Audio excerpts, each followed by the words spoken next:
Hi, I'm Mark Brace, Head of Analysis at Osprey Flight Solutions, bringing you this week's update. This week, the Osprey system has registered over 3,200 incidents, and the analysis team has published 43 alerts since last Thursday, of which 11 were critical.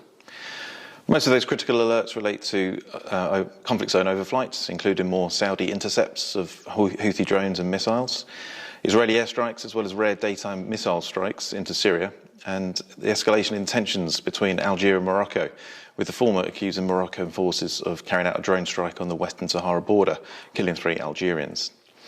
And in the Persian Gulf, US officials said Iranian forces conducted unsafe drone activity near its naval vessels. But I'd like to focus on the situation in Ethiopia, where there's been an uptick in activity of late, with Ethiopian forces launching a new offensive and Tigrayan rebels joining forces with the Oromia Liberation Army, as well as taking control of 2 towns south of the Tigray region. The Ethiopian government has declared a nationwide state of emergency as a result. This Osprey Explore chart shows the spike in activity in Ethiopia in October, comparable to July when another offensive was launched. An Ethiopian NOTAM restricting the use of airspace over Tigray expired over the weekend, despite ongoing military air activity and the presence of SAM systems in Tigrayan control.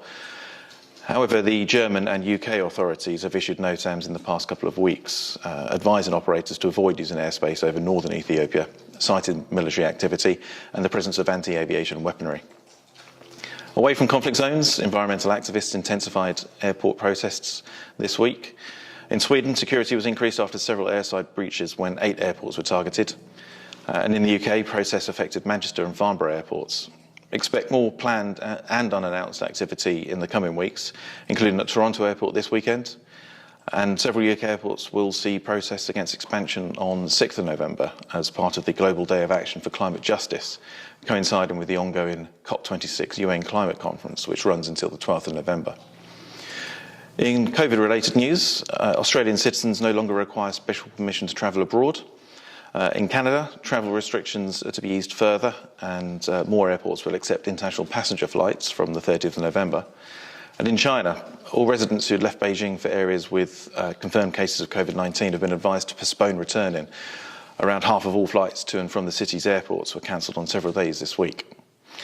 And finally, in the US, after a lengthy investigation into multiple reports of a man using a jetpack in the vicinity of commercial jets around Los Angeles International Airport over the past year, the FAA and FBI said this week that balloons may be to blame, releasing footage of one such balloon of the film character Jack Skellington, filmed from a police helicopter. Thanks for watching, and please sign up to our LinkedIn page and join us again next week.